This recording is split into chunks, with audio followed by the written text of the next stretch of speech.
Hello! Welcome to my channel home with happiness. ఈరోజు నేను మీకు డైలీ కిచెన్‌లో చేసే వర్క్ ఇంకా ఈజీగా, క్విక్‌గా అయ్యే కొన్ని సూపర్ కిచెన్ టిప్స్ షేర్ చేయబోతున్నాను. వీటిని మీరు ట్రై చేసి చాలా టైమ్ అండ్ ఎనర్జీ సేవ్ చేసుకోవచ్చు. సో, వీడియో ఎండ్ వరకు తప్పక చూడండి. Let's get into the video. First, పాలు పొంగకుండా ఉండే టిప్. పాలు మరిగిస్తుంటే పైకి పొంగిపోవడం, అలాగే స్టవ్ అంతా పడిపోవడం చాలా ఇబ్బందిగా ఉంటుంది. పైగా స్టవ్ అంతా క్లీన్ చేయాలి. మనం ఈ చిన్న టిప్ ఫాలో అవుతే మనం ఇవన్నీ చేయాల్సిన అవసరం ఉండదు. అదేంటంటే పాలు పొంగకుండా గిన్నె పైన ఒక వుడెన్ స్పూన్ ఉంచితే పాలు పొంగకుండా ఉంటాయి. అలాగే స్టవ్ క్లీన్‌గా ఉంటుంది. సెకండ్ టిప్ ఏంటంటే ఆనియన్ కట్ చేసేటప్పుడు మన కళ్ళల్లో మంట, నీళ్లు వస్తాయి. అవి రాకుండా ఉండాలంటే డెఫినెట్‌గా ఈ టిప్ ఫాలో అవ్వాలి. అదేంటంటే ఆనియన్‌ను నీళ్ళల్లో వేసి ఒక నిమిషం పాటు అలా వదిలేయాలి.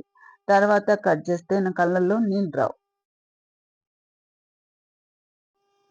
థర్డ్ టిప్ ఏంటంటే ఒక్కొక్కసారి మనం అన్నం వండేటప్పుడు మెత్తగా అవుతుంది. అలా కాకుండా ఉండాలంటే ఈ టిప్ డెఫినెట్‌గా ఫాలో అవ్వాలి.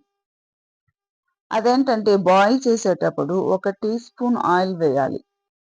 అప్పుడు అన్నం మెత్తగా అవ్వకుండా ఉంటుంది. మీరు కూడా ఒకసారి ట్రై చేయండి. ఇప్పుడు ఇంకొక టిప్. అదేంటంటే మిర్రర్‌ని మనం ఎన్ని సార్లు క్లీన్ చేసినా ఆ మరకలనేవి అలాగే ఉంటాయి.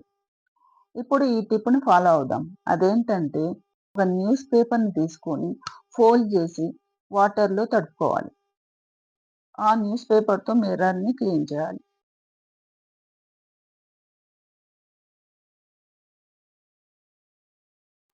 దాని తర్వాత నార్మల్ న్యూస్ పేపర్ తీసుకొని మళ్ళీ ఇంకోసారి క్లీన్ చేసుకోవాలి.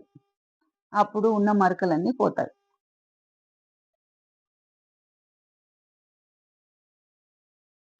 ఇంకొక టిప్ ఏంటంటే ఇలా మెటల్ ఐటెమ్స్ మురికిగా ఉన్నప్పుడు ఒక చాక్‌ని నీళ్ళల్లో తడిపి మెటల్ వస్తువుపై రబ్ చేసి క్లీన్ చేస్తే కొత్త వాటిలా ఉంటాయి. ఈ టిప్‌ని కూడా ఒకసారి ట్రై చేసి చూడండి.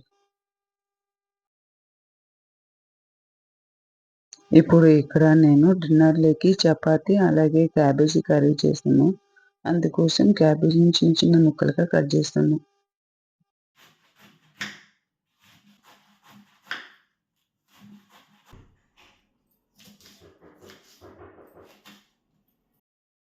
ఇక్కడ మరొక టిప్పు, వంట చేస్తుంటే ముఖ్యంగా పోపు పెట్టేటప్పుడు అలాగే ఆయిల్ ఫ్రై అయ్యేటప్పుడు ఆయిల్ చిమ్మడం చాలా ఇబ్బందిగా ఉంటుంది కదా! దానిని అవాయిడ్ చేయడానికి ఇక్కడ ఒక స్మాల్ టిప్. ఒక గిన్నెలోకి కొంచెం ఆయిల్ వేసుకొని అందులో ఒక చిటికెడు సాల్ట్ యాడ్ చేయాలి. దాంతో పోపు గాని, ఫ్రై గాని చేస్తే ఆయిల్ చిమ్మదు.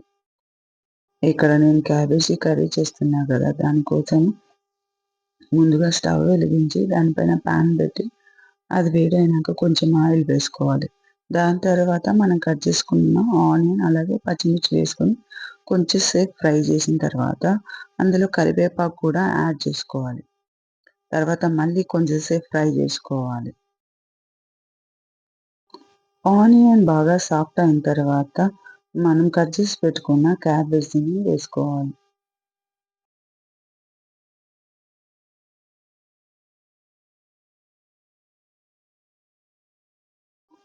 క్యాబేజ్ అంతా వేసుకున్న తర్వాత అందులో కొంచెం సాల్ట్ వేసుకోవాలి. వేసుకున్న తర్వాత అంతా ఒకసారి మిక్స్ చేసుకోవాలి. అంతా కలిసేటట్టు మిక్స్ చేసుకోవాలి. దాని తర్వాత మూత పెట్టి ఫ్లేమ్‌ని సిమ్‌లో పెట్టి ఉడికించుకోవాలి. మధ్య మధ్యలో మూత తీసి కలుపుతూ ఉండాలి. ఇప్పుడు మళ్ళీ మూత తీసి అంతా బాగా కలిపి దాని తర్వాత మనం కట్ చేసి పెట్టుకున్న టమాటా ముక్కల్ని వేసుకోవాలి. టమాటాలు వేసుకున్న తర్వాత అంతా ఒకసారి బాగా మిక్స్ చేసుకోవాలి. మిక్స్ చేసుకున్న తర్వాత అందులో కొంచెం పసుపు కూడా వేసుకొని మళ్ళీ ఇంకోసారి మిక్స్ చేసుకోవాలి.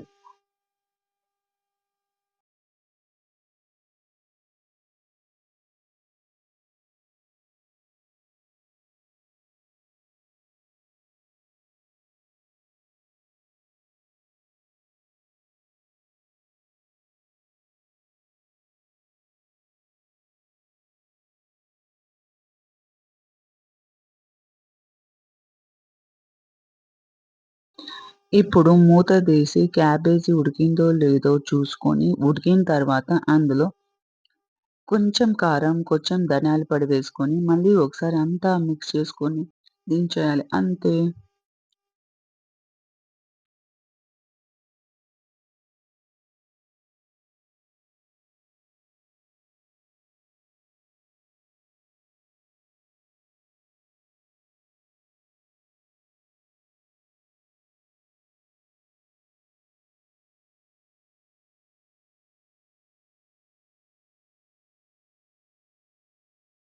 అలాగే నెక్స్ట్ టిప్ ఏంటంటే, చపాతీ సాఫ్ట్‌గా ఉండటానికి చపాతీ డౌ తయారు చేసేటప్పుడు ఒక స్పూన్ కర్డ్ అలాగే వార్మ్ వాటర్‌తో పిండి తడపండి. చపాతీ చాలా సాఫ్ట్‌గా వస్తుంది. పిల్లలకి లంచ్‌లోకి చపాతీ పెట్టేటప్పుడు ఇలా చేయండి. లంచ్ వరకు చపాతీ చాలా సాఫ్ట్‌గా ఉంటుంది. పిల్లలు కూడా ఇష్టంగా తింటారు.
ఇప్పుడు ఇంకొక టిప్.